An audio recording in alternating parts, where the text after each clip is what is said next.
Okay. Hello, everybody, and welcome to the first official broadcast of the Captain Hook podcast, episode 1. If you've listened to us in the past, you know that some of us here have migrated on over from the Captain Swan podcast that was going for a couple of years. It had its last official broadcast about 2 weeks ago. And today's podcast is going to have to do with mostly information from D23 Expo and also Comic-Con with a smattering here and there of spoilers that we've gleaned from filming of episode 1 and episode 2. So without further ado, let me introduce our small group today. And because Pip is new, she'll have to follow our rules.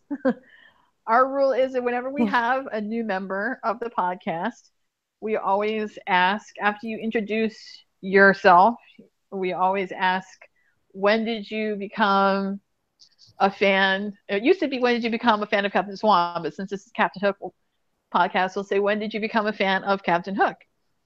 So without further ado, take it away. Hi, I'm Pip. Big fan of Captain Hook, obviously. I became a fan. It was around the winter of 2012. I'd seen stuff online for a while with Captain Hook. A lot of my friends on Twitter had watched Once Upon a Time, and I remember when he was being introduced into the show, everyone got all excited. And at the time, I was going to Florida State University, so I was in Tallahassee when the episode Tallahassee was airing, so it was kind of a weird connection. And but I started seeing more of him on my Dash on Tumblr. My former friend, was a big Captain Swan fan, big Hook fan, and she kept reblogging stuff. And I kept seeing, and I saw the from Good Form, and I was just like, wait, why is Emma? Because I had watched the pilot and I hadn't really gotten into the show then. I was like, why is Emma kissing Captain Hook? I'm so confused. So I started watching, and the winter of 2012, I watched all the Captain Swan scenes from 3A on YouTube, and then I kind of paid attention through 3B, and then the first official episode I sat and watched was the Captain Swan movie. So, and after that, I was like, I'm in. I gotta keep watching this guy. I love him. So that's how I got into it. Awesome. Next up, Ro. Yo, I'm Ro, and I'm R24658. Oh no, it's been so long. Zinny Kingston Handshot read it first on Tumblr, and when did I start being a Captain Hook fan? I guess it would be right around the time Crocodile aired. I mean, what's not to love about this guy? I mean, he's a much more modern take on the character. He's he's like a rock star, really. And I think it was that moment where he put the hook on and said he was going to Neverland, and there was this sort of epic pirate shanty music playing as they went through the portal. And I was thinking, okay, there's more to this guy than simply being a villain. So I guess I've been a fan of him ever since. And I am Lisa, aka You Brought Me Home on Tumblr. You guys might remember me and Ro from the Captain Swan podcast. I have been a fan of Hook since day one. I remember the first time seeing him in the Crocodile. I didn't know what to expect at first because all the information we'd had up to then, you never actually saw the face of the person who was playing Captain Hook until they had the EW article with him in costume. And I thought, ooh, this guy's kind of cute. But let's see, because everything else, had been shown with him being shown, Captain Hook being the Captain Hook that we kind of know from the movie Hook and all that, when being old and fat with the bad perm and the mustache. So I figured even though he's good looking, they might dress him up to be something different. But when they had that first pan up shot from his feet to his face in Crocodile, yeah, that was it for me. And then he opened his mouth and words came out, and yeah. It didn't take much after that. it wasn't just because he's good looking. That's the added bonus. The fact is that Colin is an incredible actor, and he brings an amazing breath of fresh air to this role, because every other Hook has been played in mostly the same way. Hook just made Colin brought Hook into a totally different sphere. And in my opinion, I feel like he single-handedly saved the show from what possibly could have been ruin in season 2, because early in season 2, things were not looking good for the show.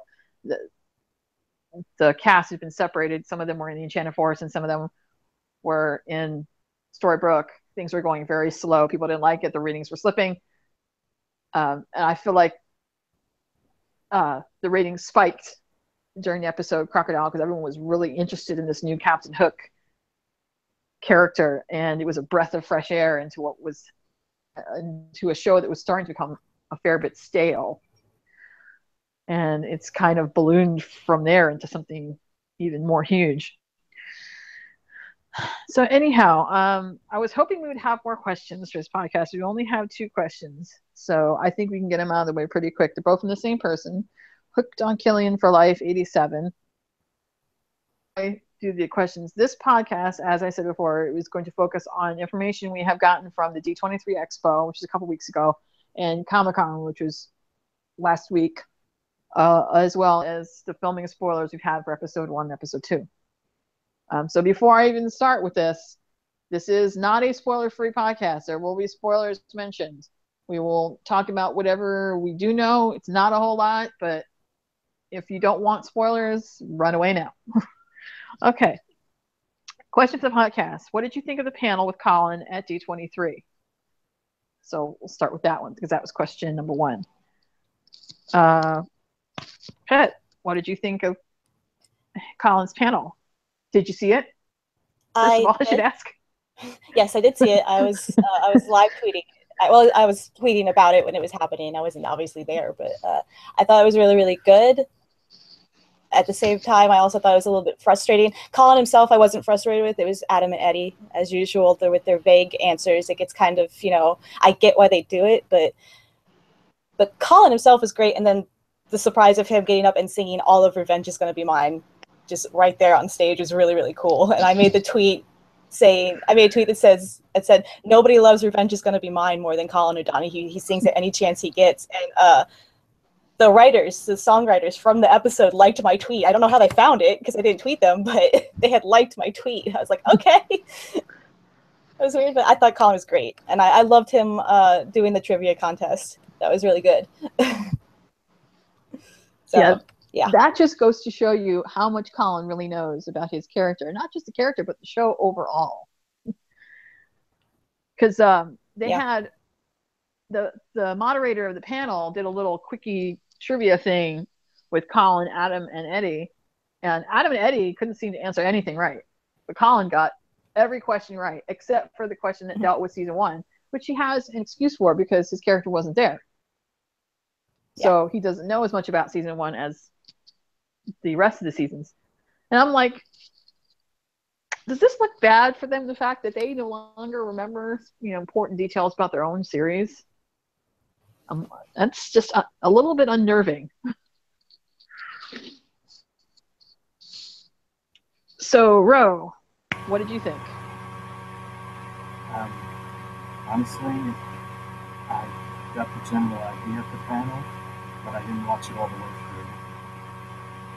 I'm just not ready to watch a panel without, everyone else.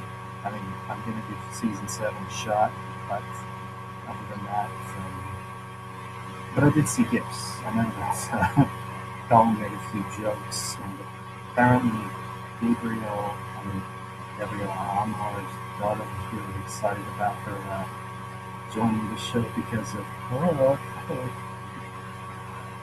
But, well, obviously they can't give away too much. They can say who's joining, who's new, but it's just like every other panel. They can't give us everything. They can only give us a tiny bit, and that's just what I'm used to nowadays. Panels.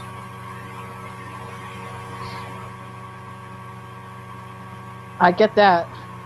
It was definitely frustrating at D23 and at Comic-Con to see how little he was able to talk about what's going to happen in the coming season. I mean, I know that Ad and Eddie like to keep their information close to the vest, but this time it seemed like they were really just clammed up.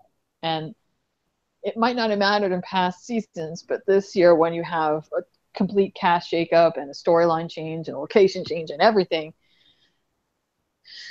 it just makes it more difficult for the longtime fans to find a reason or something to hold on to keep them watching. See, second question. What did you think of Colin at Comic-Con? He seemed a lot more confident this year than other years. I would have to agree. I know there was a lot of people online, and I wish that they wouldn't have, but a lot of people I saw on Twitter posting that they missed Emma or missed Jen being there. They wished that she was with him. They felt like he seemed so much brighter when she was there and much more happier. Some people thought that he seemed kind of not all into it, or that he was sad or depressed looking, and I really didn't see that. I mean, I am being a Captain Swan person and someone who adores Jennifer Morrison. Of course, she was missed. That absence was definitely felt, absolutely.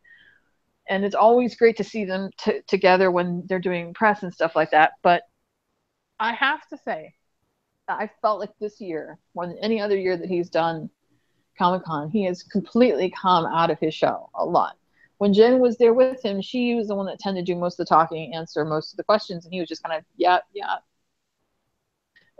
And he didn't really talk much. But now without her there, he's had the chance to speak for himself, which he doesn't get a lot of opportunities to, do. And a lot of his real personality really shone through. I'm hoping that we'll get to see more of it. I just wish he'd been able to talk a little bit more about what was going to happen. It was just frustrating that he was, his hands were kind of tied. Pip, what did you think? I loved him at Comic-Con. I agree with everything you said. He was came out of his shell. He sort of had like it was really weird. He was like the team leader this year. He was the one pushing all the press and answering all the questions, and like because last year I know he was really tired. So as the day got on, he got quieter and quieter. But like during the Entertainment Weekly question time, he was very quiet last year, and this year he was answering every question. He kept jumping in and saying things, and I thought it was really, really great. And to see him using his social media more and posting, lots of pictures and, on Instagram, and he was just he is doing his part in trying to get people engaged and watching. And you could tell that at Comic-Con this year. I mean, they did the virtual, experience, and he, I had hoped he would duel himself, and he did. And I thought that was really, really funny, and just, yeah, I'd like to see it. I wish he could talk more. He did say in one of the interviews that he literally was sworn to secrecy on episode 2 that he wasn't allowed to talk about it, which is frustrating. I get that. He can't, but I just wish they would. I'm sure it gets tiring for him too to answer the same questions over and over and over again, and I'll have the same, blanket response every single time. I'm sure it gets, exhausting. But other than that, I thought he was really, really great, just very engaging both days. The first day was there and the second day, and it just, yeah, it was great to see him, be out there and just getting a chance to, do his thing and not be, hindered or, held back by anything else. Ro? Well, I think there might be some pressure on him to try to sell this season, but he seemed to be just his usual charming self, like answering all the questions, doing the best work with it, and he seemed to be enjoying himself, which is the main thing, because it's obviously a requirement of the cast to do these things, but it's important that they themselves have a good time as well.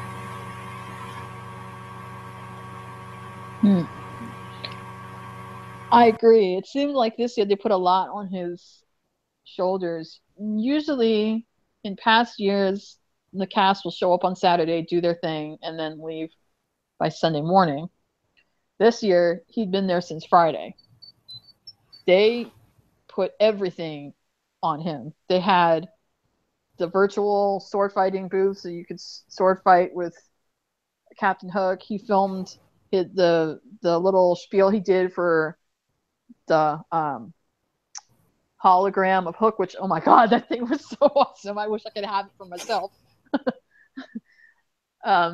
Although next time, don't put him in brown leather pants, because that totally throws off the whole thing. And they laid a lot of the media attention at his feet. And then that Friday night, they had a special screening. I'm not sure if it was screening of episode 1 or what, but he was there actually dressed up in the pirate garb. I couldn't believe it. And they had people come in there taking pictures. And I mean, they really laid a lot at his feet. I think they're really hoping that he'll be the draw to get people to keep watching, like to keep the old fandom in. I don't know how well that's going to work, but we'll see. Well, it is somewhat of a comfort to know that the second episode will apparently be about his backstory, probably explaining what his life was like back in Storybrooke, Havana, before he ended up in this other realm, and then apparently in Hyperion Heights, Henry and all that. That's true. But it seemed to me like no matter what Colin said, even though he couldn't say too much, no matter what he did say, no matter how much comfort he tried to give, that no one wanted to hear it. Every time he would tell them, I mean, him and Adam and Eddie all said multiple times that the stories, whatever happy and got at the end of season 6, were not going to be touched. That Hook and Emma were still married, they're in love, they're happy, blah, blah, blah. But no one seemed to want to believe it. Like they kept tweeting him saying, how can you say this? How can you do this? That's not giving me any comfort. I'm afraid Emma's going to die, and they're going to kill her off, and the happy ending is ruined, and blah, blah, blah, blah. I'm like, what else can you want them to tell you? I mean, anything more that they tell you is going to spoil the storyline going in. What else would you need to make you feel comfortable? I mean, I don't know. I guess for me, I know that they don't always want to trust Adam and Eddie, because we have been trolled by them in the past. They have promised things and said certain things and then not follow through with it. But Colin, for them to question Colin really grates on my nerves, because Colin is one of those types of people. This man does not know how to lie. Okay, I have seen his attempt at a poker face. It does not work. The man is like honest to a fault. And he has never, ever, ever said anything about the show or about his character that he would never lie. He would never try to push a story that wasn't true or stuff about the show that wasn't true. He's always been honest when he talks about this show. So for them to not take his word really grates at my nerves. I mean, other people, I can guess why they wouldn't want to listen to them. But Colin is not that type of person. Maybe that's just me, but somebody literally tweeted to him saying he was wrong when he said the first episode was really good. They're like, you're wrong. It's like, how do you know he's wrong? He's ready. He seems genuinely excited about the first episode for sure, and he can't talk about the second one, but he seems like, at least for the second one, when Adam posted the title tease for the second episode, within 3 minutes, Colin had retweeted it. So he's really pumped up about what's coming. You can tell he's genuinely looking forward to the stories that are coming. He seems to be really, really into it, more so than anybody else, any of the old guard coming in. He seems more excited about it than even Lana or Bobby are. So for people to keep tweeting to him, to keep harassing him, saying you're wrong, you're a traitor to the Captain Swan fandom, you're rude to the Captain Swan fandom, it's just, it's frustrating to me. Seriously? Yes. Yeah. Yes. They've been doing that nonstop. Like, they don't want to believe anything that he says. They say that he's filling them with false hope. I'm like, how do you know whether or not that episode's good? Have you seen it? No, it hasn't even premiered. He's read it. He's filmed it. And I know that actors on the show, it's part of their job to advertise and to, get onto social media to get the show out there to pull people in. I get that that's part of his job. But the amount of times he tweeted back to just this one person, it's good. It's really good. He didn't have to do that. And you know Colin. Yeah.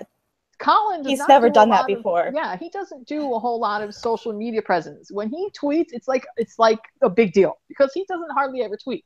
So for him to do that over and over, he means it. He's not the type of person to, fill you with false bullshit. Yeah. I remember I was sitting in a bowling alley and my Twitter alert, I had gotten a Twitter alert for something else he had tweeted. So I checked his feed and I saw his reply and I was just like, holy shit. Wow. I was like, I think it's gotten to the point that when he reaches a point that he's replying saying, no, it's good, you need to trust me. The people badgering him on Twitter has gotten really, really bad for him to come out and just tweet to a person and say it's actually really good. I think even he is tired of the negativity. And all of it's being lumped on him, and I don't know why. I know, it is not his fault that Jen wanted to move on. Well, Bobby doesn't tweet a whole lot. If possible, Bobby tweets even less. So you're not going to get a whole lot out of Bobby. And Lana, well, I don't know what's going on with Lana. It's really weird with her. With her with season 7, it's been really, really weird. Her reaction, she hasn't been nearly as, I don't know if past behavior has been come back to haunt her or what, but it seems she's gotten really, really quiet about it. Yeah, she definitely hasn't tweeted as much as she used to. And people haven't tweeted her as much. I think it's because Colin has been made such the face of this upcoming year that all of that attention has now been piled on him. So everybody's tweeting him. Because they figure, well, if he's doing all the media presence for it, he must know something. But he doesn't know any more than any of the rest of them do. They have made it a point in years past, too, to explain to people, even especially at Comic-Con, because the press are always asking, so can you spoil us with some stuff? What do you know? And they don't seem to understand that they only know what they're given. They find out the plot line as they get the episodes to read. So they find it out almost at the same time as we do. I mean, yeah, they probably know more because they have to know. They're usually told at the beginning of the season some bare bones about like where their character's going for that year. But overall story, like for the whole show, they don't know it either. They find it out when they get the script. So that reaction that they get when they're doing the scene is genuine because they don't know it any more than we do. So let's see. D23. I'm just going to read off some notes I took. All I got to say is I love the character of Killian Jones, but I also respect Colin as a person, as an actor. And if people in the fandom don't respect him, then I don't respect them. I agree. He's earned it, people. Seriously. He is a genuinely nice guy and he cares about his fans. He really, really genuinely cares about his fans. And to see the fans turn around and throw that back in his face is one of my biggest problems with the fandom. Because people continuously harp on him about stuff that they shouldn't be harping on him about. He's a good guy, and they just... I have such respect for him that it makes me so angry to see people treating him like shit. True that. Believe me, I have met this man in person, and he is much more than a pretty face. He is the true, real package deal. I mean, he's a good actor, but he's a great person. Like, his personality is... I kind of connect with him in the fact that I'm an introvert, and he's that same way. So I understand where he's coming from, being a little shy around big fandom, But he is such a genuine person. Like, a lot of actors, when they go to these cons, they'll give you a fake smile and they'll sign your pictures, but that's because they're being paid. Colin might be being paid for it, but he actually enjoys going to them. He enjoys meeting the fans and doing all of these things with them. And his smiles are genuine. He's happy to see all the fans. He talks to them. He gives them hugs and everything.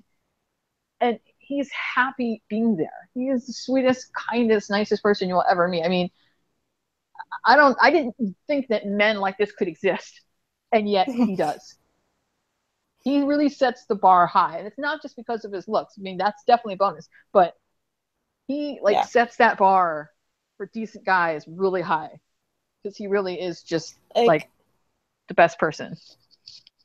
When he confirmed that he was in like a massive amounts of pain at the Vancouver convention, like he said he confirmed it later on, said he could barely stand, and he still showed up, and he was there all day, and he interacted with the fans, and he insisted on standing for photo ops even though he said he could barely stand later on. I was just like, this guy is the real deal. He cares about this fandom. And it's just, he's I don't done know. I all of the cons he's done so far, Vancouver, San Francisco, well, the one that's coming up, Vancouver, Toronto, Chicago, all the ones he's done, he's had that boot.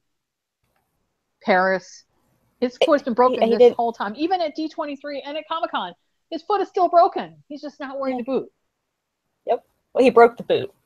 Well, he said he broke it at Denver. I think right now when he says his foot is broken, I don't think he means, oh my God, I'm in horrible pain. I think he means it's pretty close to being healed, but probably still just, yeah. Anyway, the fact is, the man is a genuine mensch, as my grandmother used to say. He's a mensch. And it frustrates me to no end when people were calling him out, acting like he had betrayed Jennifer by not quitting with her. And I'm like, how? Yeah. I'm like, how dare you? First of all, his job is not her job. She left because that was a personal decision that she made. She wanted to be able to take control of her own life and her own job by, taking her life back. She wanted to be able to go on and do new things. She felt that her character story was told and that it was time for her to move on. That is her decision. Just because she left does not mean Colin has to follow her. He's not her lapdog. They're not in a relationship. They are friends, but they're not together. That doesn't mean he has to leave with her. And it's a real disservice because it makes people think that, oh, he's nothing without her. And that's not true. It's an insult to him. Yeah. As a person and as an actor. These are the same people who were saying, oh, he's going to fall apart at Comic-Con because she's not there. He's not going to know what to say, and he's going to be so depressed. And he wasn't. He was fine. He was absolutely fine. He was probably better at this one. I mean, nothing against Jen, but he had so much more. He had was so much more. He had so much more freedom to be able to be himself and just to be able to talk, and not have to, and not because I know he's shy. He's camera shy a lot of times, and he's very quiet. So it's hard to get him to open his mouth, especially around someone like Jen, who is well-versed and articulate and has these long, drawn-out answers to every question. So it's hard for him to follow that up when she always states everything so eloquently. But now he's had the chance to finally, be the center of attention and to be able to say the things he wants to say and really give the opinions that he wants to give, which is good. He needs more of that. He really, really does. They need to back off and leave him alone. It really does a disservice to him, and it's insulting for them, to him as a person and as an actor, for them to think that he's nothing without her. Because yes, she will be missed. Trust me, as a Captain Swan person, she will be missed. But this gives him the opportunity as Hook to really delve into his character, because people seem to forget he is a character outside of the relationship, right? Yeah. And Colin is also an actor outside of his acting partnership with Jen, which they had for 5 years. And at the end of the day, he has a family of his own, so of course he's going to stay in a good job, Absolutely. He can't just quit because she quit. He has a family. He's got a brand new baby. He's got a family to support. He's got them to think of. He can't just follow along wherever she goes. I mean, come on now. Yeah, I mean, at the end of the day, okay, fictional relationships and fictional characters, that's all fun for us. But real people matter more. Yeah. Exactly. And this, he's more on this show than just a ship, really. Yeah. In my opinion, he is the strongest developed character outside of Emma. But Emma had her story told, and Killian's story is not finished. And Colin does an amazing job playing this character. He's why I started watching the show. Him alone is why I started watching the show. So it really, really chaps my ass when people imply that he's only good with Emma. I was like, no, have you seen the other relationships that he's had on the show? The Captain Beauty and Captain Cobra and Captain Charming, all solid. And the Captain Crocodile, him versus Rumpel, one of my favorite dynamics on the show. Every part of this character that he plays is perfect, and it's not just Captain Swan. And it just, I'm so frustrated right now with the Captain Swan fandom because they're doing things now that they criticized other fans for doing all 6 seasons of the show. So yeah, this like they're acting like spoiled children. That became a major problem. Like, his character is so, and it's a credit to Colin and his acting abilities. Has such good chemistry with everybody that he works with. I mean, from Snook, which is Snow and Hook, Captain Charming, Captain Cobra, Captain Beauty, or as we like to call him, Captain Book, Ariel and Hook. I mean, every person that he's acted with, every person Hook has come across, the scenes are so well done. Even the villains that you want to see more. It's not so in season 7 without Emma there and without having to focus completely and totally on the Captain Swan ship. Not that I'm not going to miss it, of course I am. I'm a Captain Swan fan. Of course I'm going to miss it. But this gives them and Colin the chance to really develop Hook as a character outside of the relationship. Like you had said, because it gives the writers a chance to delve into more flashbacks beyond just him as a pirate, but other things like him when he was in the Navy and him when he and Liam were young and what Colin had said. His mother. Yeah, he wants to learn more about his mother, who she was. That's the one part of his life that they haven't touched on yet. This man has 300 years worth of history to work with. They have so much that they can do. And unfortunately, in the past, everything that they did with his flashbacks was either centered around whatever was going on plot-wise, or it had to do with him and Emma as a couple. And he didn't have a chance to really grow. He grew, but not enough on his own. So this will give him the chance. And also it'll flourish the relationship between him and Henry as a grown-up, him and his grandchild, and the new people there, so I don't understand why they seem so selfish that all they can see is that, oh my God, there's not going to be any Captain Swan. I can't imagine that the show would destroy. There's a bedrock that the show's built over the last 6 years. And if they want to continue the show going on, I cannot imagine that Adam and Eddie would be stupid enough to destroy the bedrock that they've so carefully built by destroying the relationships that they've handcrafted that are so important to the show, like Snowing, Captain Swan, all that. I can't imagine in any way, shape, or form that they would do anything to harm those ships.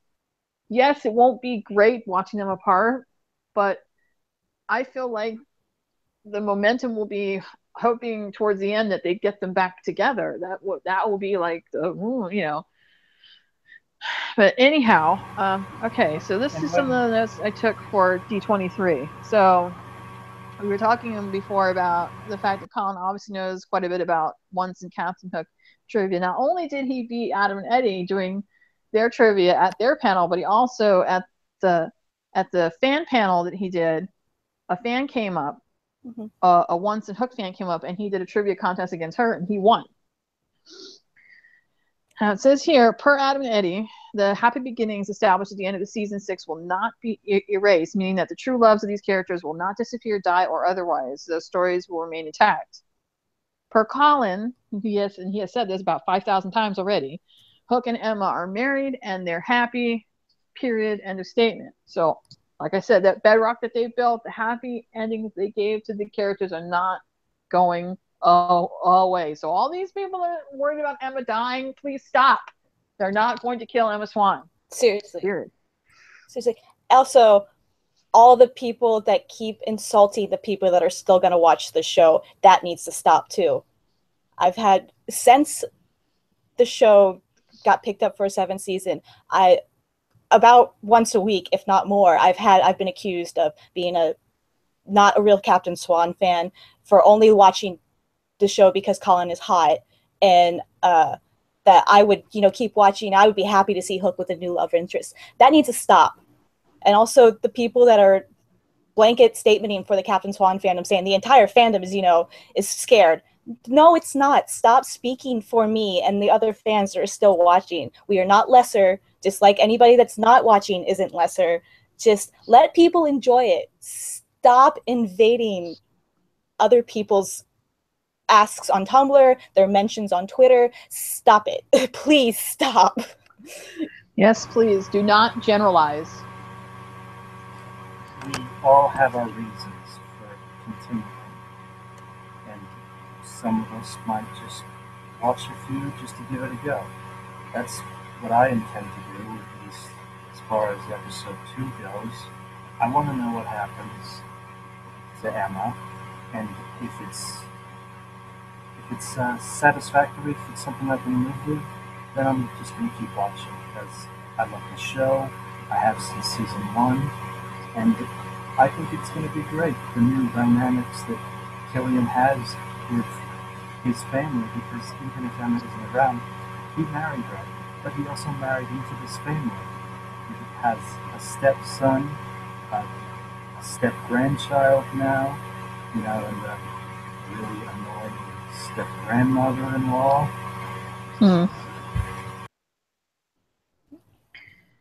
Yes, please don't generalize. Everyone in the fandom is entitled to their own opinion as to whether or not you want to watch the show or whether you think it's going to be good or bad. That is your opinion. That is your choice. But please do not generalize the entire Captain Swan fandom into that mold. Some of us are going to continue to watch. Some of us aren't. If you're not going to watch, that's fine. Go about your merry business. Have a nice, rest of your life. Do what you want to do, whatever makes you happy. But for those of us that want to keep watching, even if it's only for a couple episodes, that's our decision to make. And if at some point we feel that we don't like the way the show's going, we can, it's very easy. Pick up your remote, click, turn it off. Exactly. Okay. Let's see. There was a question twice. And this is what tells me that this is not just them trolling, because it'd be one thing if it was only asked once, but it was asked twice. Once at D23 and once at Comic-Con. The question of whether or not there will be a Captain Swan child will be answered within the first 2 episodes. I'm assuming episode 2 because that's Emma's there. This was asked at D23 and it was also asked at Comic-Con, point blank. And Colin said that he would not mind seeing. In the past, when he's been asked this question, he's always said, "Well, give him time. They just got married." But now he's saying, well, I wouldn't mind seeing, now that they're married, the next logical step is for them to have a kid, so I wouldn't mind seeing it. And I'm like, you know what that tells me? That tells me it's happening. It's happening. Colin has a way of dropping hints about stuff, and you don't realize it until it happens on the show. He's very, very good at it's a subtle way that he'll say something, and you're like, you don't realize it until you're watching the episode. You're like, wait a minute, Colin talked about that at a convention or, in an interview or something. He mentioned that, but I didn't think about it at the time. And now that I realize, like, the whole convention circuit last year, he kept singing A Whole New World. He kept talking about Aladdin. And then we find out at Comic-Con that Aladdin is what they're covering what they were covering for 6A and for season 6. That was one of the things in there. He mentioned the whole, he mentioned about them. He would drop hints about them moving in, dropped hints about them getting married. He'll drop the hint, and you won't realize that he did it. He does it in a way that he's not spoiling. He's basically just giving his opinion, but at the same time, he's basically laying the groundwork for what's coming. Yeah, Colin has I've noticed this. he has a very interesting way of spoiling without really spoiling. Like Yeah, he does. he's very good at dropping little things, and you might not realize that he's trying to tell you until you see it on screen. But you're like, oh, but then you'll think about it and go, oh yeah, he said that.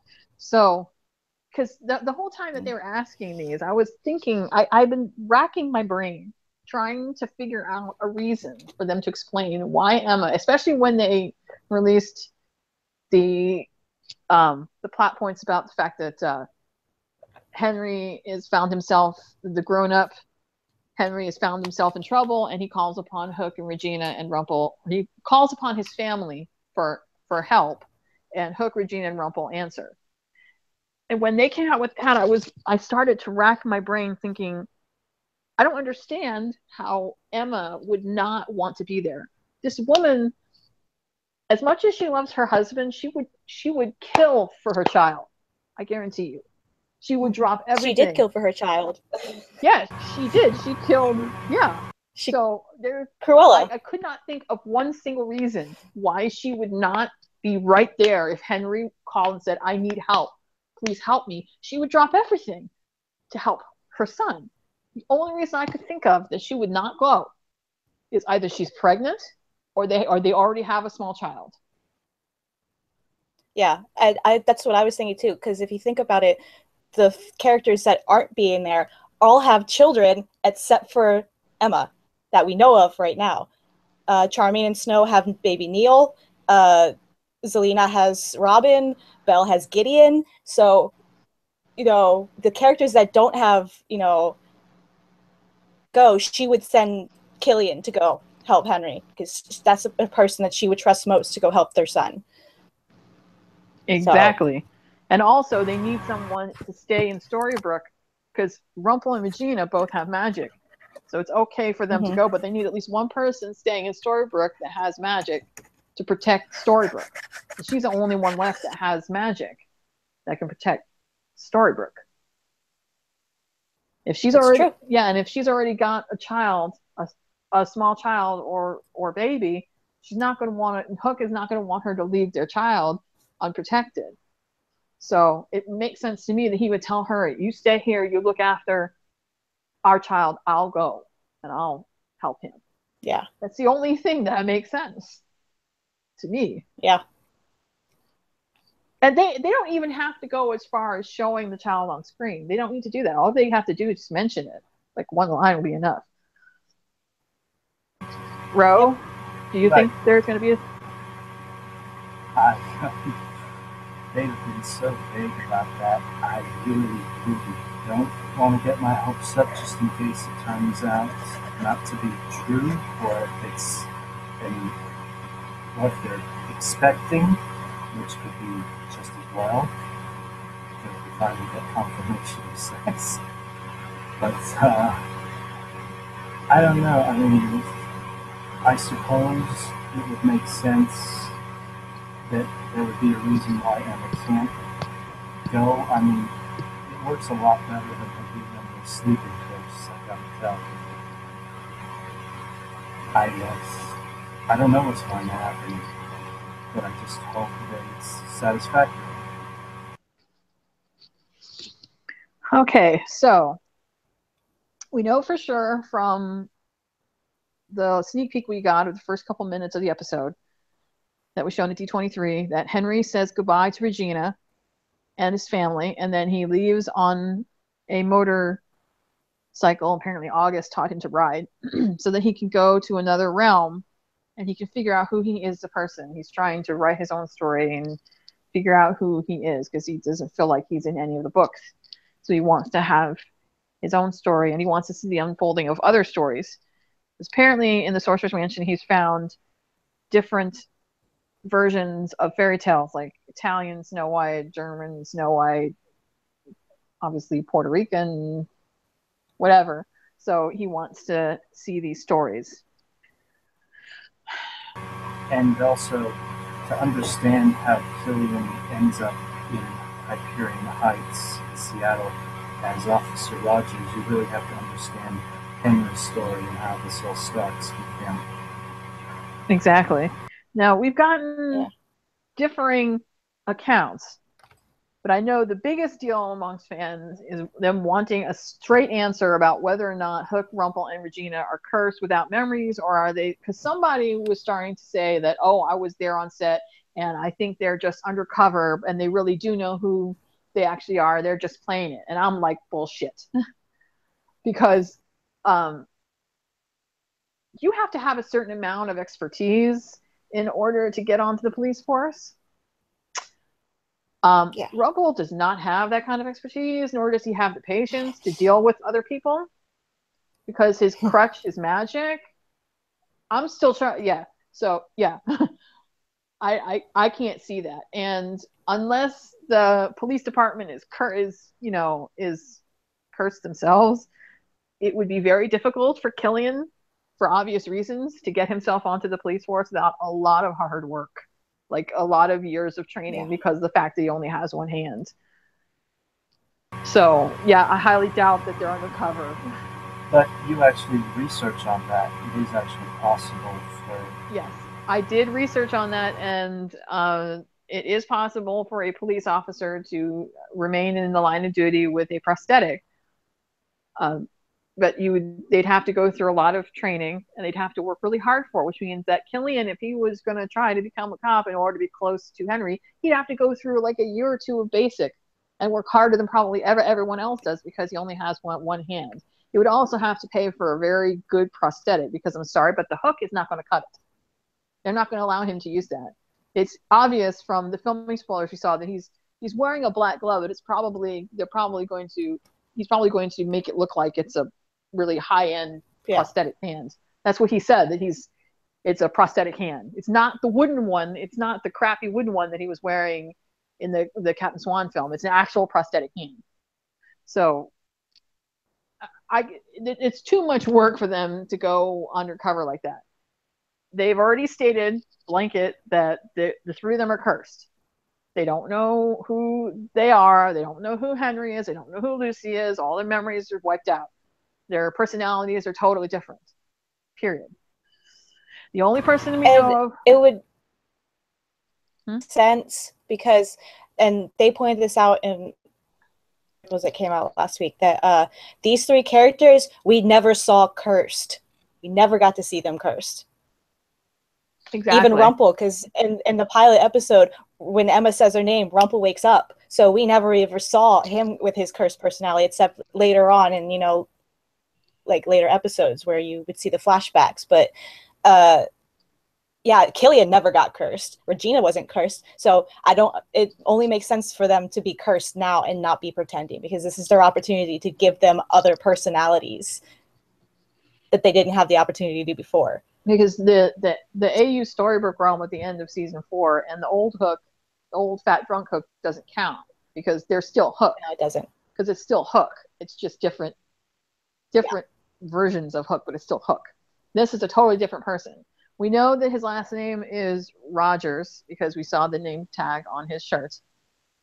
Thank you to the people that were on set taking pictures of those. We don't know Rumple's character's last name. I've heard some people say that it might be something like Crocker if they're trying to make a play on crocodile, but that's just an opinion. We did see that he was wearing shoulder holster, like the kind that Charming wears. So it's possible that he's a plainclothes detective. I think he is playing Killian's Rogers character, his superior, because in the latest filming spoilers, they're showing Killian Rogers in plainclothes. Holy shit, the dude's wearing a t-shirt and a pair of blue jeans. Oh my god. Whoever dresses him, oh my, the new costume guy. Oh, yeah. Thank you, Jesus. He's doing good. He's doing good. He's doing the Lord's work. He's doing the Lord's work for us. They're filming a scene where they're standing next to what looks like an unmarked car, and Rumple's character throws a set of keys to him. So I'm guessing he starts off as a uniformed officer, and he might get promoted later to plainclothes, something like that.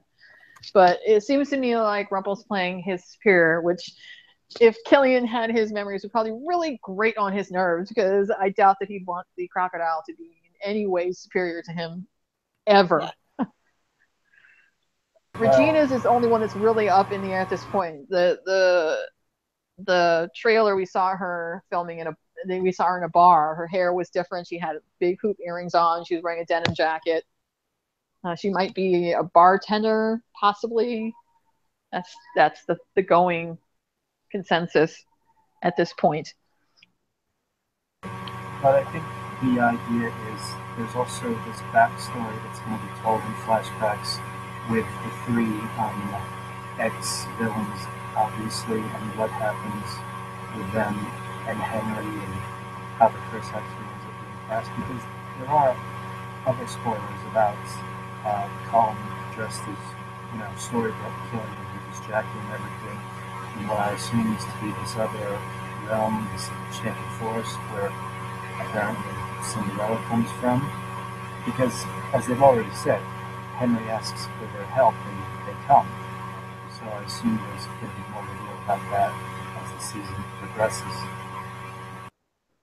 Well, they had a scene that they were doing for episode 2 where Emma and grown-up Henry and Hook are filming what looks like in a cottage in a forest, and people are thinking that they're filming in the enchanted forest, and this is when he calls them asking for help.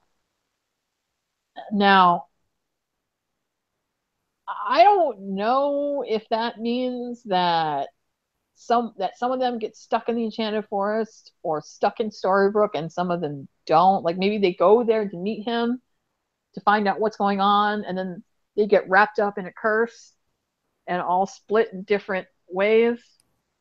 I'm not sure because they've been very they haven't really detailed a lot. All they've said so far in this curse is that it's different from the Dark Curse that Regina cast, in that in the Dark Curse, everyone's in the same place. They were all in Storybrooke together. They just didn't have any memories.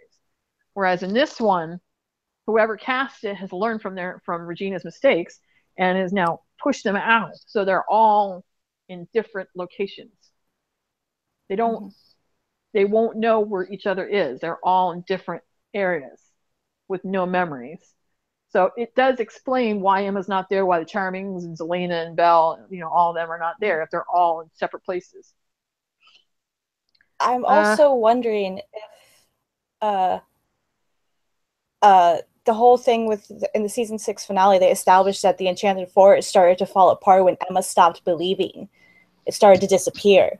I'm wondering if that sort of same concept works. I don't think, or maybe they can't find Storybrooke because Henry doesn't remember it.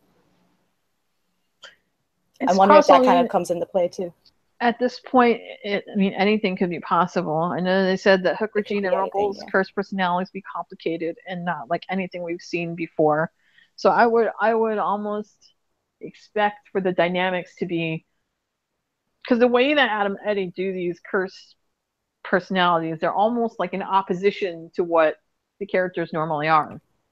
Like with Charming, his character, he as Charming is a very, stout, stand fast, I believe in you, strong, princely guy. Whereas the David Nolan part of the piece is shy, unassuming, doesn't talk very much. He's a bit of a push over. He lets Catherine boss him around. He kind of believes what she says, but doesn't question things. He's not very he's not princely. He's very just kind of meek. So whatever happens with Hook and Regina and Rumple, I would expect it to be very different from the characters that we know. That's why I'm wondering if Killian is the first to wake up from the curse in the second episode, because they called it A Pirate's Life. So it just seems, I've had this feeling that Killian would be the first one to wake up. It just seemed that to me was what was going to happen. And he's going to help Lucy try and get Henry to remember. That's just my theory. But what they said the second episode was called The Pirate's Life. And we know he's not a pirate in this new cursed, personality. It makes me wonder if he's going to remember first. It's possible, because we already know that Emily DeRaven is going to reprise Belle in episode 4. Episode 4 is supposed to be a Rumple-centric to, just like episode 2 is a Killian centric and explains, you know, where his life was after season 6 and how this happened to him. Episode 4 is going to detail what happened with Rumple and how this happened to him. So I'm assuming that in the middle there in episode 3 is probably going to be Regina's episode to detail what happened with her. It would be good if they all remembered, you know, one in each episode. I don't know if Adam and Eddie would do it that quick. It would be nice if they did, but I don't know if they would. I think they might do one. Like I said, Killian's probably, hopefully, going to be first, and then he'll have to start pretending, you know, to be this cop that he's not. But I think it might. I don't think they'll do it right on top of each other if they do it this way. Obviously, Killian's is the 2nd episode. If Rumple's is the 4th episode, Regina's might be the 6th episode. Like, they might fill it in between so you don't have it one on top of each other. It's possible. It's possible. Okay, now for character announcements in D23 they announced they had that picture that's showing Danya Ramirez wearing that Cinderella gown. And in the background, you could see the carriage that she was riding. So she would be playing a different iteration of Cinderella from a different storybook. And she's also going to be playing Henry's wife, Lucy's mother. Her Land Without Magic name is Jacinda. And when she first meets Henry, he's in Enchanted Forest garb with the overturned carriage in the background. I don't ask me about how the whole time frame's going. I don't fucking know. I'm just gonna. They said they were gonna explain the age differences and stuff within the first episode, so I will. Hopefully they'll do it properly because I know Adam and Eddie, when it comes to time streams in the show, they don't. It's always fucked up. Gabrielle Anwar, Adelaide Kane, Danya Ramirez, Makia Cox, and Rose Reynolds have already begun filming. Also, there was another actor who was on set, tall guy wearing a dark suit. They didn't know who he was or who he was playing. Andrew J. West has also been filming with Allison Fernandez. Andrew J. West is playing older Henry. Allison Fernandez, we all know, is playing Lucy. They were filming some scenes with Henry and Lucy. I've heard from people on set, they're very reminiscent of season 1. They've even heard him saying something like, "This isn't a fairy tale." And as soon as I heard that, I was like, please don't tell me they're retreading season 1. Surely they have to have a better storyline than a retread of season 1.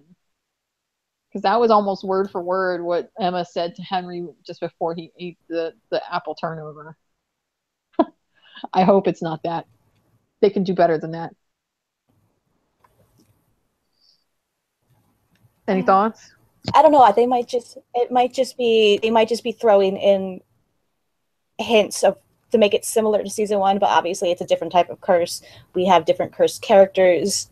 It's a whole different setting, so it's going to change the whole dynamic of the thing. I think they might just be throwing hints in there to show that this is familiar, but it's not exactly the same. Mm-hmm. That's just my thought. It's sort of an homage to season 1 instead of a retread. It's different, I'll say that.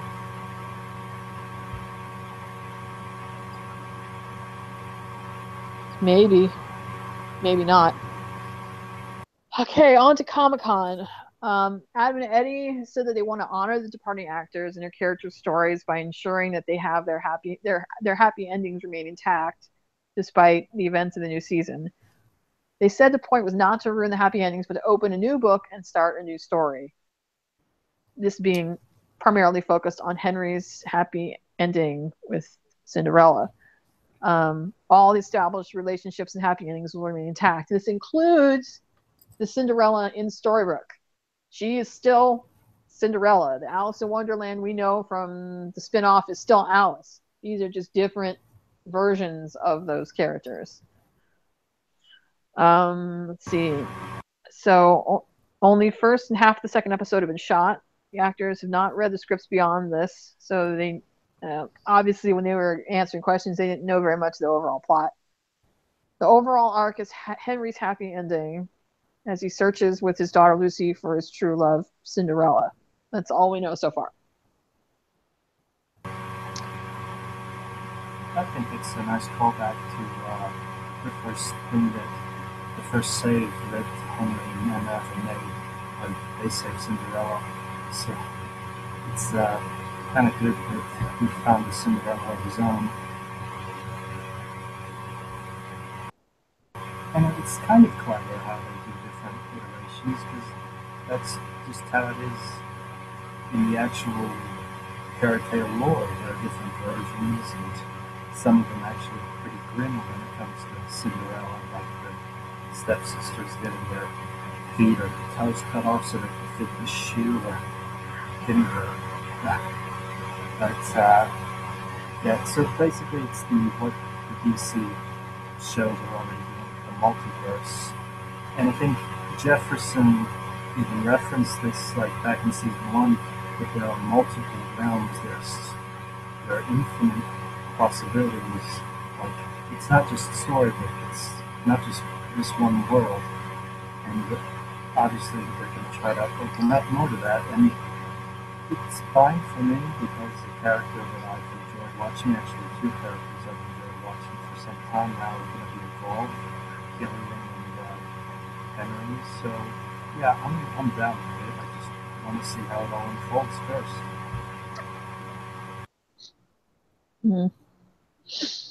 I don't know. We'll see, I guess. I mean, I'm not trying to speculate this far. Speculating hurts my brain. I'm just going to wait and see how it plays out. And if I like it, I'll stay with it. And if it doesn't go the way I want it to go, I mean, I can always turn it off. Yep. I personally just want to wait to see what happens. I don't want to assume the worst, and I don't want to get my hopes up either. I just recently just stopped watching another show that ended, and I'm not ready to give up on Once Upon a Time just yet. I love Captain Swan, I always will, but I watched since season 1, Captain Swan wasn't even on it. So, I'm trying to keep an open mind. Me too. I'm in as long as Colin's in. Even if I ended up not liking it, I'm still gonna keep watching because I watch for him. I've always watched for him. So there's been having to watch through season 4 got frustrating because, especially 4B, because he kind of was pushed to the background. That half of the season, you didn't see much of him, but I still watched it, and I'm gonna keep watching it as long as Colin's on. Whether I like it or not is a different story, but I'm sure I'm gonna love whatever he does. So, but the show for me has never been the whole watched for Killian Jones, and as long as he's part of the show, I'm still watching. Same here. According to Adam and Eddie, as of Comic-Con, Gabrielle Anwar, who played Fiona in Burn Notice, big fan. As soon as I saw her walk out on stage, I was like, Fiona! I love her. She will be playing Lady Tremaine, Cinderella's stepmother, and she is definitely the big baddie of this season. They have not said whether or not they're breaking it into A and B arcs. I don't know. They probably won't announce that till closer to the premiere time. But she's definitely the big baddie. I don't know whether or not she has magic. I don't know whether or not she cast a curse. What I do know is that she's at least responsible for it. I think she probably got the idea from the curse from, knowing of Regina's fame. And she's obviously used it, but she's used it in a different way. She's learned from Regina's mistakes, and she's cast it in such a way that she's wants everybody to be scattered. So it will make it. She saw that the reason why the Storybrooke characters were able to overcome Regina and stop her was because they drew strength from each other. Charming's Hook and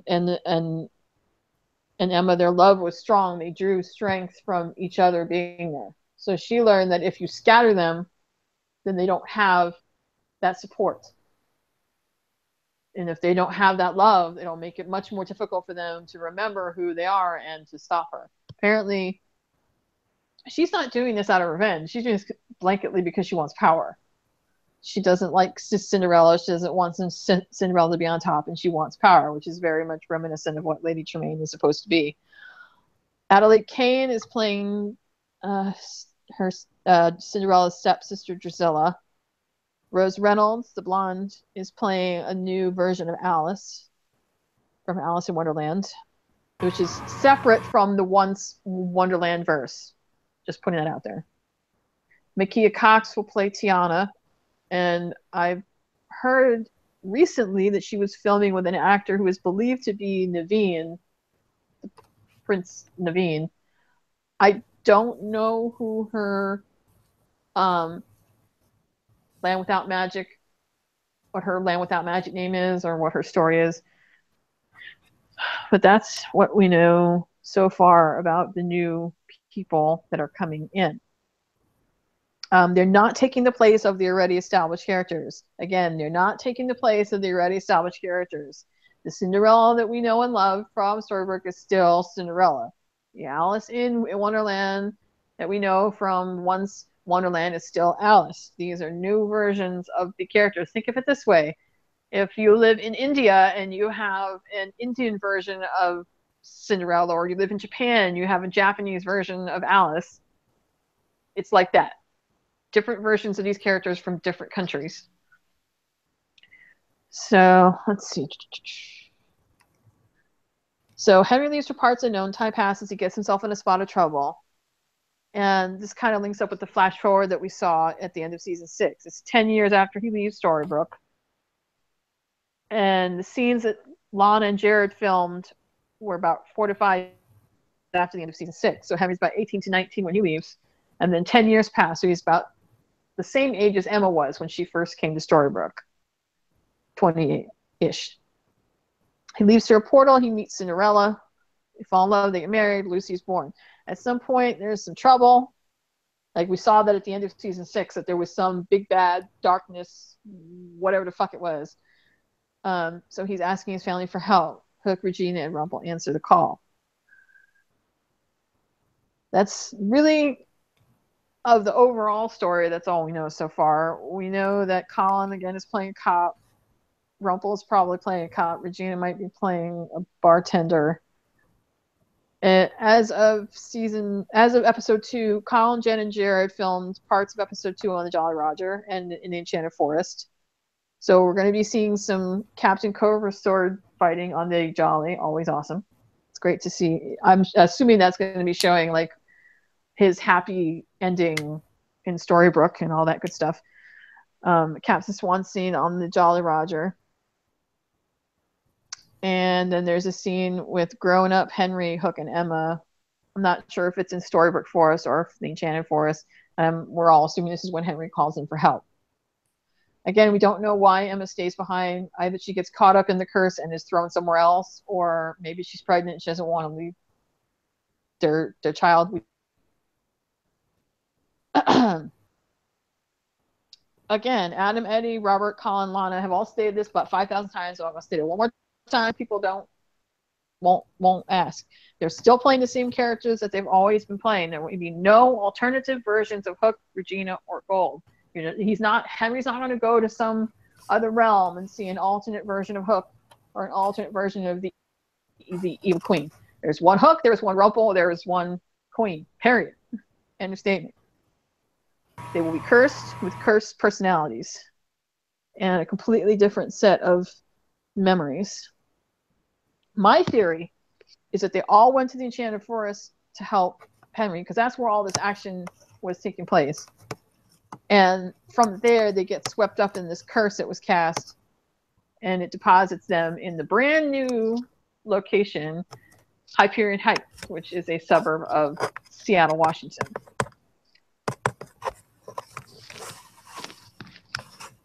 So that's my theory. But then again, like I said, I don't like to speculate. I don't know how long it's going to take for them to remember. I don't know what they remember. I don't know about the time stream. Anybody got any other theories? Ro, Pip, anything? It's really hard to to speculate much or decide how it's going to happen because we don't know. We don't have much information to go off of, so I don't know. All we do know at this point, it's been over a decade for Henry because he apparently has a 10-year-old or 11-year-old daughter. So maybe time moves differently in this other realm where he's been, and that's why we don't see an older Killian or Regina. Well, Gold doesn't really count because he's immortal. But I think it's pretty much the way you said it. I mean, they answered a call, they tried to help, there's a new curse, and now they're all in Seattle. And I don't see this as a breaking up for Captain Swan or anything like that. It's just an inconvenient misadventure that hopefully will be resolved, and then Killian will go back home to Emma and anyone else who's waiting. So I'm not worried about that. What I am interested in is the journey that he takes with Henry and his two frenemies. So, I mean, he's a hero in his own right.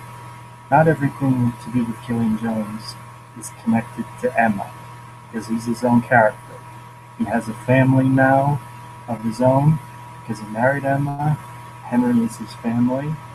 So is Lucy, and apparently Cinderella as well, because she married Henry. And, I mean, I'm just trying to look for the positive right now. That's all I can really say.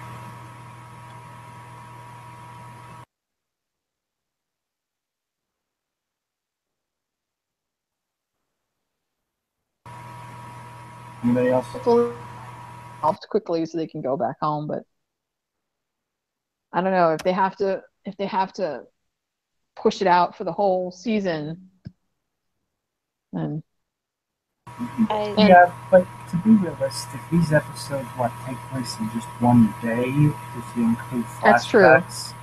And when you get down to it, a whole season could take place in just a month or two, and Killian should be used to that. I mean, Lisa, you were in the Navy. You know how long people spend away from their families when they're in service.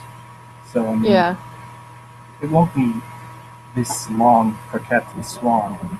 I mean, it feels longer for us because we're watching an entire season that goes for 9 months, but on the show, the time frame is much more compressed. I mean, a whole season's worth of episodes can take place in like a week. Literally. Yeah, I mean, Merida said at the end of 5B that they had been gone for months in the underworld, and that seemed like they were there for, a year. But it was only just a couple of months for them in the underworld, which is, the time frame. It's hard to wrap your head around the fact that the way we watch it is not the same. It doesn't play out the same on the show. So, and also you had said that there are time. I mean, we don't know how time works in these different realms. Some realms work on the same time as the Land Without Magic, and other realms like the underworld, some of those realms time moves more slowly. Sometimes, like Neverland, time doesn't move at all. You don't know. It says Colin and Bobby did confirm at Comic-Con that an explanation about their lack of aging over 10 to 15 years will be explained in the first episode. I don't know how well it's going to be explained, but we shall see. Let's see.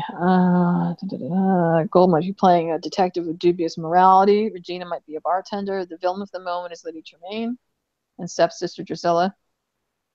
There's a theory that Tiana and Alice might be roommates. Don't know. Jacinda Cinderella in The Land Without Magic might be a cop because you saw her running down the street in plain clothes. Again, we don't know. Let's see. Per the teaser, Henry, Lady Tremaine, Cinderella, and Tiana all attend a ball in whatever realm that Cinderella lives in. Now, this is some information about the cast itself. Danya Ramirez, who plays Cinderella, is a Once fan and was excited to join the cast. Andrew J. West, who plays Grown-Up Henry, worked with Adam and Eddie last year on their show Dead of Summer. Gabrielle, this was funny. Gabrielle didn't know much about Once, but her daughter is a massive fan of the show and apparently is a Hook fanatic because she nearly hyperventilated when she realized that they were calling her mother to be on Once. And she was at Comic-Con. I don't know if you watched the MTV video, but according to Josh Horowitz, he said, "Did it seem weird to you, Colin, that a teenage fan almost fainted in your presence?" And Gabrielle was like, "That was my daughter." I think he's probably gotten used to all the fan drama at this point. Yeah. He also said in his Brave New Warriors panel, which I absolutely loved because it really gave him a chance to talk about himself outside of Once. He doesn't really get the chance to do that a lot. He said he did in fact have to learn to shuffle a deck of cards one-handed for that scene he did with Blackbeard. So he had to learn it, and he showed it off. That was really cool. Because the writers tend to forget that his character only has one hand, and they write him doing things with two hands. See, his most embarrassing performance was when he had to strip down to his underwear for a play, and his mother was directly in front of him in the front row. Because he doesn't like taking his clothes off on stage, or at all, apparently. His most embarrassing audition was for some big-name director in a big film. The audition process didn't go the way he was used to, and he was very nervous. And when the director asked him to read something else, he just thanked him and left. I'm guessing this is when Colin, he said big director for big film, and I do remember that Colin was on the short list for Superman. So it's possible it might have been that. He said that, and he said it was a big film with a big director, and he said something. I just lost my thought, but he said something else that made me think it was probably for Super. Oh, he said it was the later process. It was he had gotten down to he was really into the audition process at this point, and that was he was one of the few actors that was auditioning for this, and I was like, that was probably Superman. Wouldn't he have been in his 20s back then? Was he doing what? In his 20s back then, if we're talking Superman Returns. Yeah. He was like 25. I was actually on the backlot of that movie. I auditioned for a stand-in job because they were filming in Australia. Just a bit of trivia about myself. As much as I love Colin, I can't envision him being cast as Superman because he's not tall enough and he's not buff enough. Like, they needed somebody who was buff.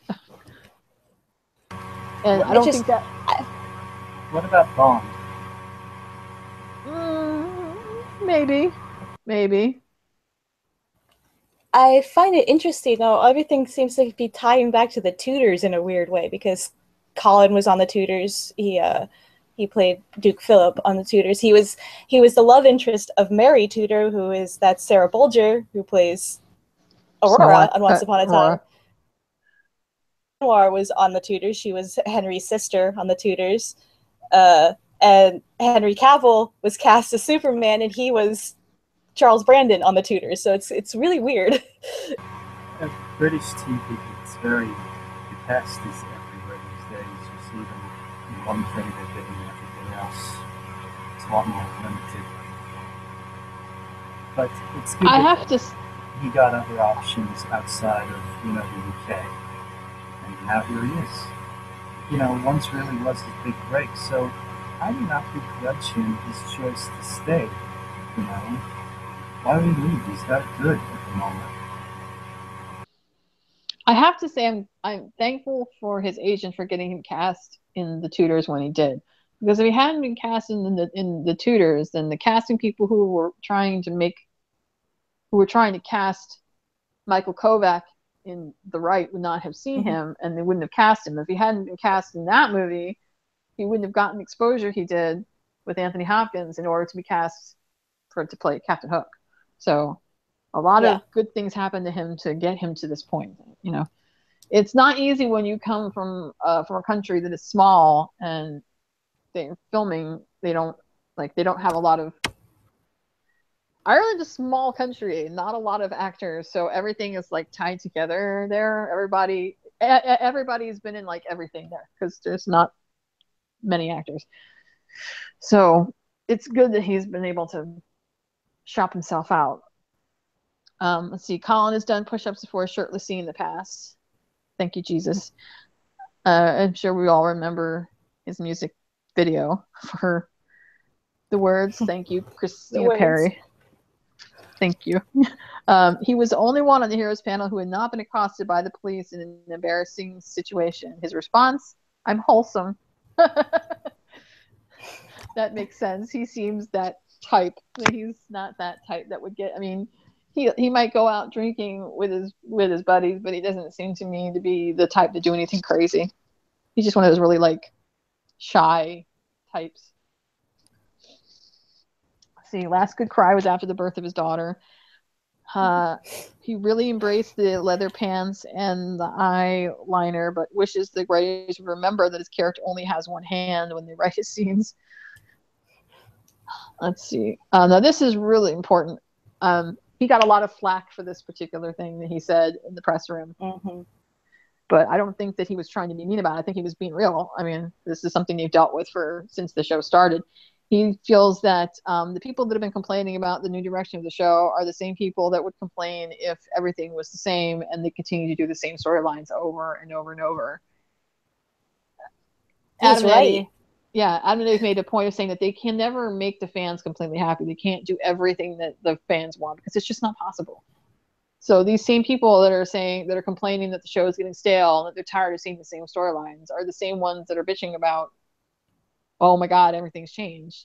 And he was absolutely correct. He was absolutely correct because I've seen it. I've watched it in the fandom. I've seen it on Tumblr and on Twitter where people about we've done this before. It's the same story over and over and over again, and they change it, and now those people are the same ones that are bitching about it changing. It's like, you can't, which way do you want it? It's either one or the other. So he was right, and he did it. He said it in a very respectful way. He wasn't rude about it. He wasn't, and fans took that as he's insulting the Captain Swan fandom. And they turned on him, and I was just like, he didn't even mention any Captain Swan at all. He just said the fans that were complaining about it changing would be the same if the story stayed the same. That's all he said. This is why I'm so tempted to just shut off Tumblr and just avoid the fandom entirely, because you can never find your safe space where it's just positivity and open-mindedness. It's all got to be about let me out, let me guys happy. These people cannot do everything that we want them to do. I mean, at the end of the day, the actors just do what the writers tell them. And sometimes even the writers are limited in what they can do. Just try to sit back and enjoy something for what it is. And appreciate the people who put the work into it to do it for you. I mean, why is that so hard? Exactly. I don't particularly like Rumpelstiltskin, but I really do have a lot of respect for Bobby. And I completely agree with what Bobby said during Comic-Con. He got a lot of questions from the reporters and a lot of stuff from fans about how they're concerned about the new direction of the show. They're afraid that the happy endings are going to be lost, everything's going to be messed up. And he said to them, the show had been going on for 6 years, and all the stories had pretty much been told. There wasn't much more that they could keep telling with the current cast and the current mold that the show was in. I mean, they pretty much told it out. Like there wasn't anything else left for the cast to do without, and if they kept going the way that they were, it would just have gotten more stale to the point where nobody would care anymore. It would just be every year would be a new villain to vanquish. Okay, big deal. After a while, you've got to realize, not just in this show, but every show that you see, after a while, as these shows go on, you have to realize the only way a show can function, especially ones that are getting up there in age, is through change. I know it's hard to accept. Even Colin said, yeah, I miss Jen. It feels weird being there on set without her there. Bobby said the exact same thing.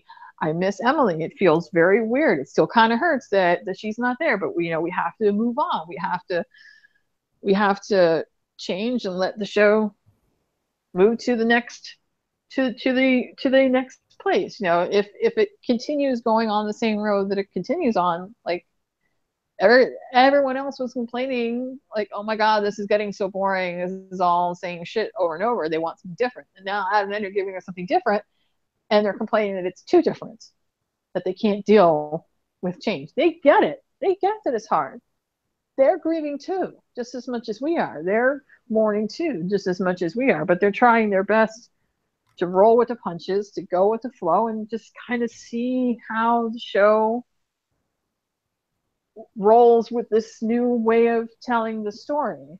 And I've said this 1,000 times already. I'm like, look, nothing they do or say is going to make you happy. He said a lot of things. He tried to give you all comfort. He tried to make it as easy as possible to transition, and it didn't seem to matter what he said. You guys were not going to believe anything that he said, no matter what he said. So eventually it just comes down to either you watch it or you don't.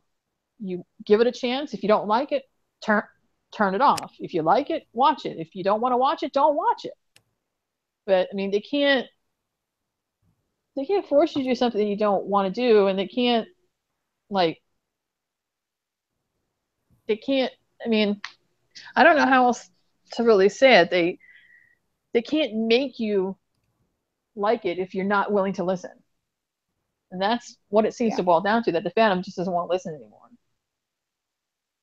They've erected this wall. Yeah, and one thing I will say about Adam and Eddie, their strength has always been in creating characters, giving them compelling backstories. Not so much on developing them, because some characters can always stay very stagnant. You just feel like they're just repeating storylines all the time. But if their strength is in the characters and what they do with them, then I think, season 7 might be actually good. I mean, it's not my most anticipated season, but at the same time, you know what they say, the show must go on. And it's really a choice of the people who wanted it to go on and the people who chose to stay. And if you care about them, then you'll support them in what they decide to do, whether you watch or not, because they have lives of their own. Yeah. I mean, Stargate in season 9 completely rebooted. I mean, they still had, some of the main cast was there, but Richard Dean Anderson left the show, and they rebooted with new characters, and I absolutely loved it. And I had loved it the show before that, and the reboot was, it was something fresh. It was something they hadn't done before, and I thought what they did with, when they changed it up a bit, it added something to it that they had never done before. It made it a little bit darker, a little bit, intense than it had been for the 8 seasons leading up to that. And Stargate did it perfectly fine. Other shows have done it before too. It happens for shows that, like you said, that are getting up there in the years. They have to do this, and it's not that far-fetched for them, to change up the cast a little bit and change the story a little bit and keep some of the things in there that were working. And they wanted Jen to stay. She decided to leave. That's nobody's fault. It's not their fault that Jen decided to leave. They had to rework the story around her, and just because it's changing doesn't mean it's going to be bad. And this whole, the sky is falling sort of thing. And Colin said this too. I was saying this before, and then he reiterated the point several times now, that those 6 seasons or those 5 seasons of Captain Swan are there. They're not going anywhere. You can go and watch them whenever you want. So if you decide that, that's where the show ended for you, that's fine. That's cool. Go and watch Captain Swan.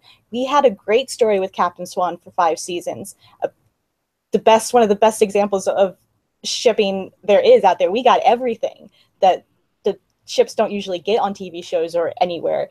And that exists there. It's not going anywhere. You can go back and watch it over and over and over again and enjoy it as much as you want.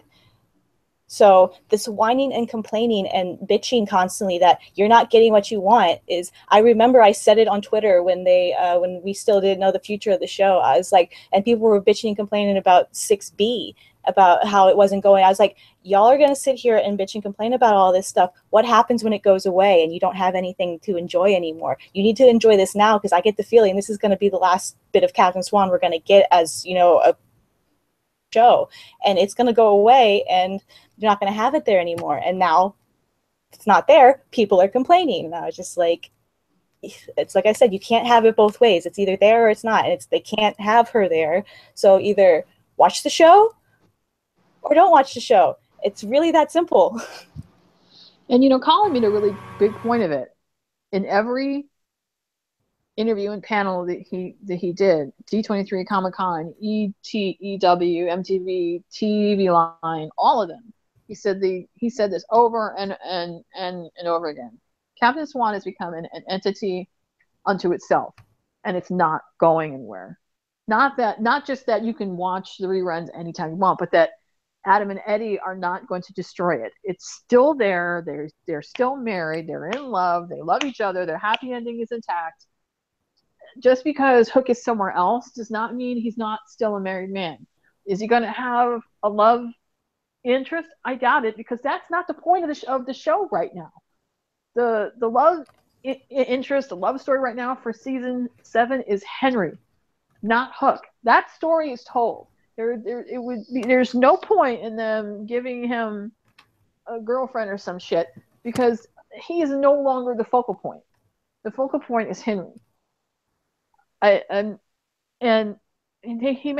Bob made a really good point that fans should not try to speculate too much about what's going to happen and be all up in arms about whether or not it's going to be any good.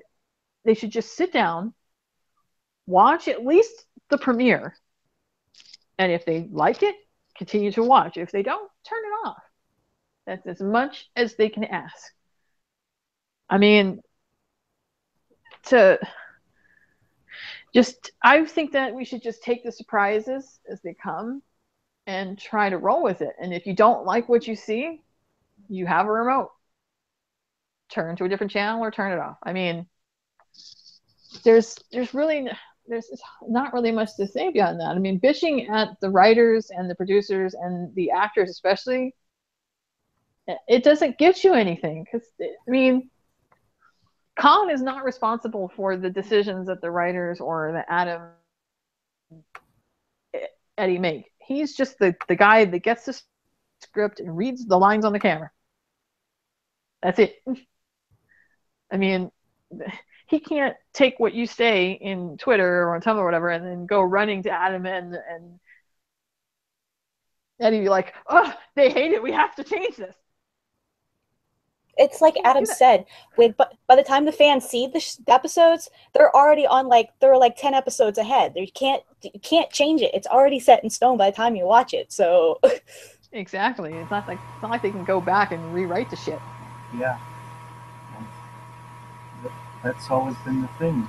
As soon as you see an episode you don't like, or you don't like the direction the story's going, 5 or 10 episodes would have already been shot and will be coming, whether you want them to or not. But I know we don't like to speculate, but you guys, we all love Killian as a character. What are your hopes for him this season? More character development for Killian. Better flashbacks. I want to learn about his mom. Yeah. I want to see his relationship grow with the grown-up Henry. I want to see Grandpa Killian with Lucy. Just all the Hook.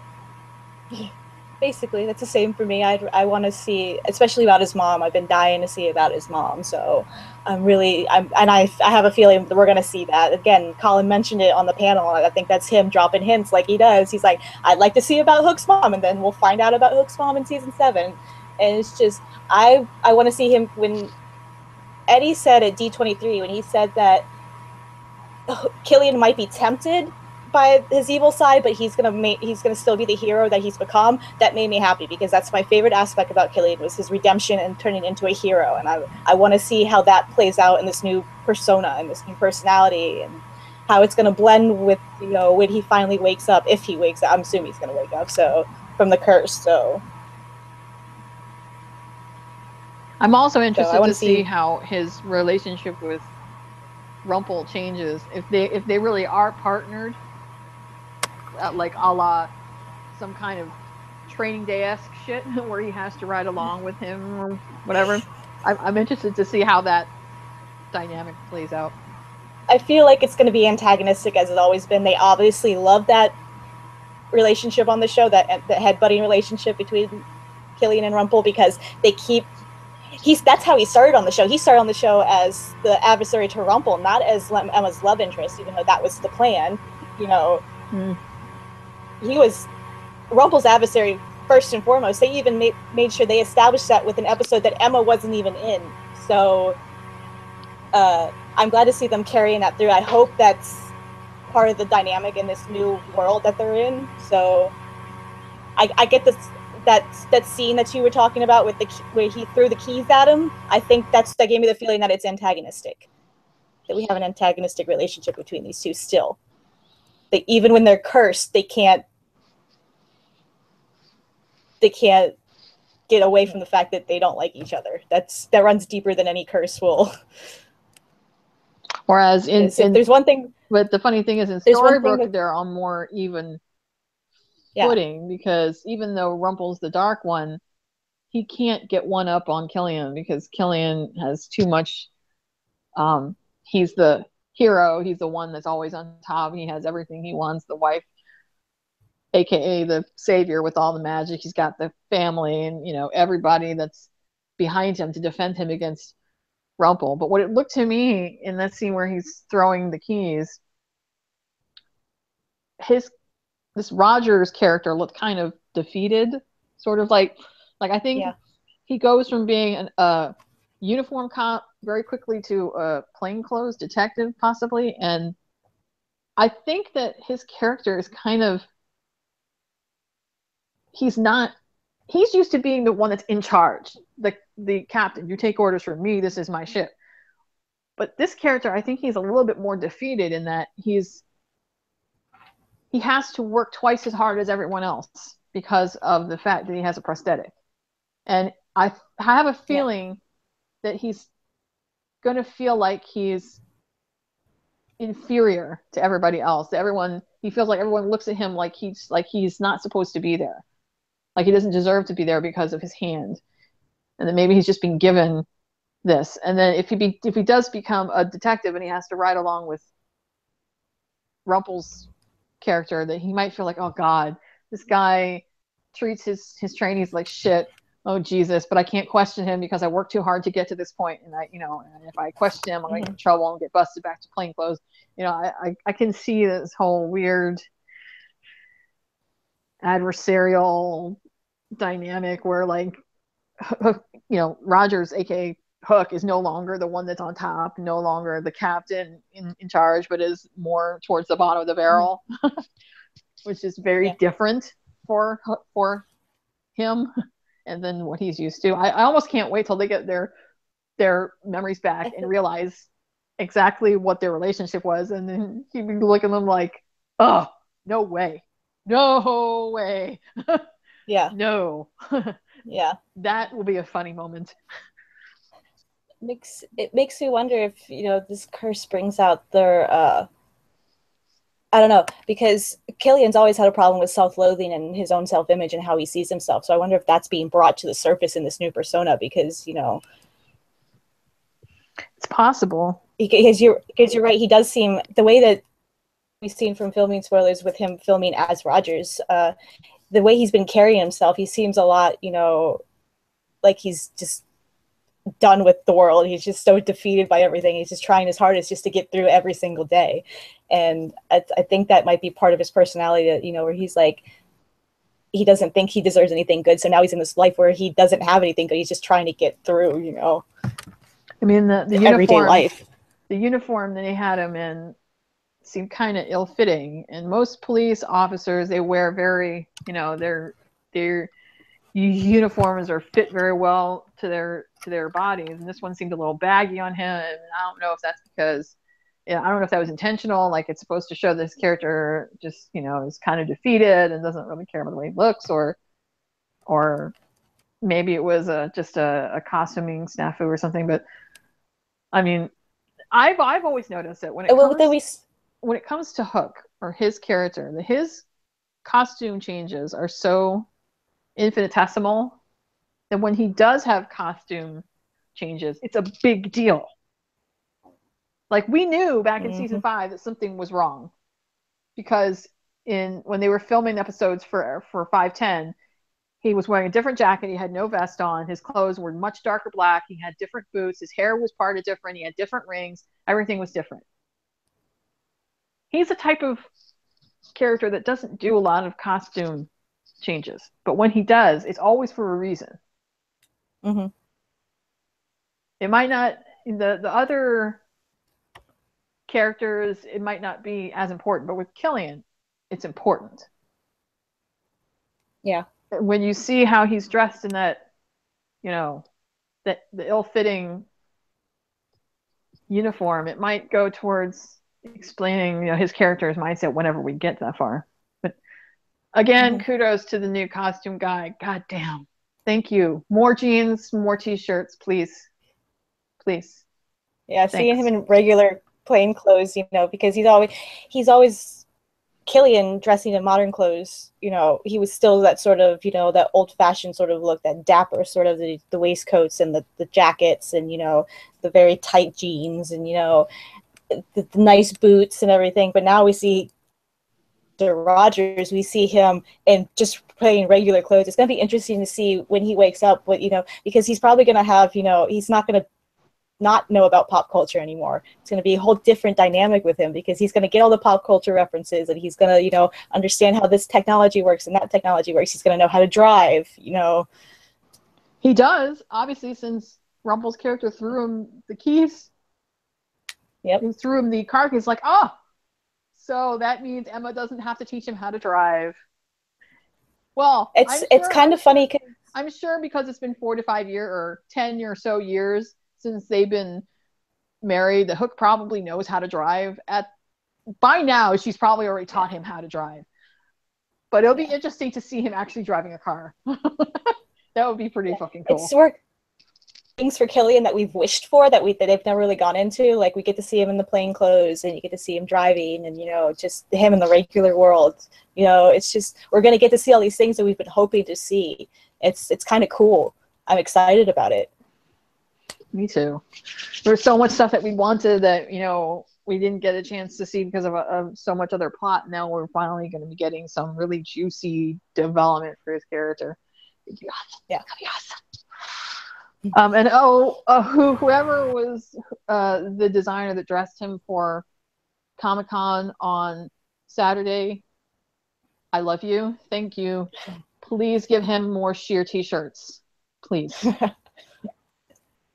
I don't think he realized it when he was taking that picture, but when you saw the picture, you could obviously see that the t-shirt was very sheer. I could see the pecs. I could see the happy trail all the way down to the belly button. I don't think he realized it, but it was definitely probably there. Not. And that picture of him, that funny thing he did with, he pulled his sleeve up. Pulled the slip up and he had his hand against the wall. Yeah. And that was the one I used when I was like, people were saying that he wasn't having a good time without Jen. He was so depressed. I was like, oh yeah, not having a good time. Look at this picture. He seems to be having fun to me. My boyfriend has definitely been working it out. Wonder if he's got any shirtless scenes coming then. Well, he said he didn't like taking his clothes off, so He said he didn't like it, but he's done it several times. He did it for the Dust Storm and the Words and Carrie Pilby. So true. he might not like it, but people keep, and it's something we haven't seen on once is him take off his shirt. So maybe in this new world where he has he doesn't have to, because the hook was the reason why you don't get to see. He never saw Killian without his shirt on. He always had the long sleeves because it was couldn't see that he obviously had a fake hook on. So maybe with this new prosthetic hand that he's had, they'll have a way to where you can actually see that. And last but not least, they have also, Adam and Eddie have said there will be a prominent LGBTQ relationship this season that will not be a 5-second throwaway with supporting characters, but an actual major character. Who that major character is, we don't know. I think I do. Traditionally, Alice has no male love interest in Disney, so I think it's her. I don't know. They said because there's certain characters that are only recurring characters, like Adelaide Kane is only recurring. She's not going to be, a main character. So I'm wondering if it's, we know that Lady Tremaine is a main character, and we know that Cinderella is a main character. Just because Cinderella is, has a child and, is married to Henry doesn't mean she's not bisexual. So I don't know. It's hard to tell. I saw people mentioning Regina as the possible LGBTQ character. Which I could see that happening too. She had great chemistry with Maleficent, so I don't know. It's possible. They said it would definitely be a main character and not a supporting one. So if it's going to be any one of them, it would probably be Regina. I know there are a lot I know a lot of the Swan Cleaners, a lot of the evil Regals are looking for that validation that, well, if she can be gay or lesbian or whatever, then so can Emma. But I mean, if it's her, fine. I really don't care as long as they do it properly. The thing about it is whether or not it could, Emma could be, bisexual or everything. She obviously is in a married relationship with a man, so that doesn't go away. And they already said they're still married, so yeah, exactly. They can have their speculation and their fantasies, but it doesn't change the canon narrative that Emma is married to Killian, that he is her husband. And I am not in favor of cursed relationships. Didn't we have enough of that already with Snow and Leia and Catherine and David? I mean, isn't that proxy to rape?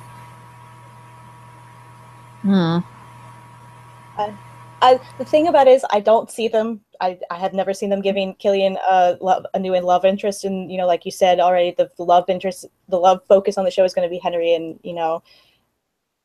Cinderella. So and the thing is, they have never, even with Mila, you never saw him kiss her. You saw him kiss her hand, and that's all you saw. That's the only affection you saw between them. Even though he loved her very much, he's never had a scene with another woman where that was his love interest. It's never happened because of Captain Swan. They've never done that. So I don't think they're going to undo that just so he, because he's hot and he deserves, to have a love interest. That's not going to happen. I just don't see it happening. Oh, no, that was never my worry. I'm not worried about him. I'm just worried about anybody else who might get into a relationship while they're cursed because maybe the person they're with is not really their true love.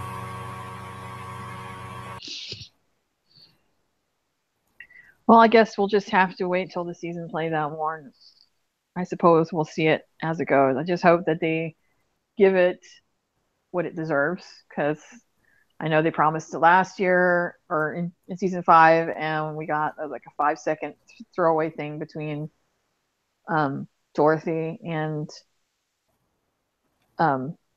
Ruby that lasted all of like a second. And it didn't seem very fulfilling to those people that wanted to see it. It didn't seem fulfilling to pretty much anybody. So hopefully they'll give it the justice that it deserves. And also the the flirtation broti penis between Colin and Sam Heughan was on point for Comic-Con as expected, as usual. Colin signed an autographed thing. He autographed one of his the Icon Heroes just came out with brand new Once Upon a Time action figures. They have the whole line out of Hook, Emma, Regina, and Robin Hood. That's the first. Yeah, that's the first wave, and then they'll come out with a second wave of everybody else. It'll be Snow and Charming and Henry, Rumple, Belle. So Colin signed one, and he said, I know that you were trying to find me because you wanted me to sign this for you, so I'll do it for you, Sam. I'm right there for you, buddy. So yeah, the flirty bro TP with him was definitely on point, and they actually found each other later that night at the EW after party. There was a picture of them together, so I was like, that's cool right there.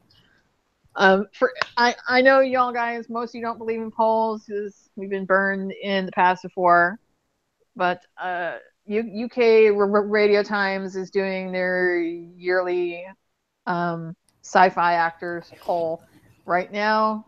I don't know how the hell he managed to get this far because a couple days ago, Colin was up against Tobias Menzies, who is on Outlander, and the Outlander fandom is at some points even more rabid than we are. But somehow somehow he managed to defeat him. And right now, Colin I think he's up against Sam now. Yes, he's up against Sam Heughan. And the last I saw somebody post that Colin was at 80-something% and Sam was at 16%, which I was shocked because the Outlander fandom is insane. Didn't Sam piss off a lot of his fans at Comic-Con? Yeah, they did. They all got mad at him. So they might not be as... Did he? I have no idea.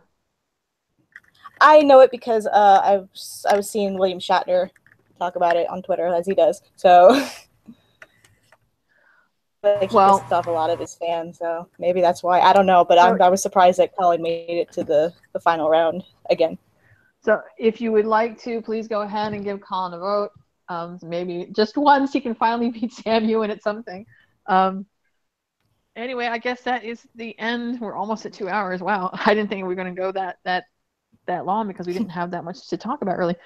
But that is the end. That brings us to the end of the first episode of Captain Hook Podcast. We will not be podcasting again until after the season premiere. The season premiere of season 7 of Once Upon a Time is October 6th, Friday, October 6th, 8 p.m. So please note that there is a date change. It's not on Sunday anymore. It's on Fridays now. Friday, October 6th at 8 p.m.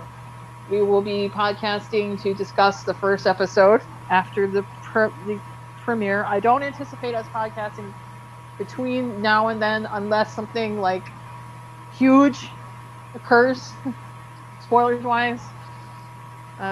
But so we will see you guys in October. If you guys would like to join us, please come on to the Tumblr website.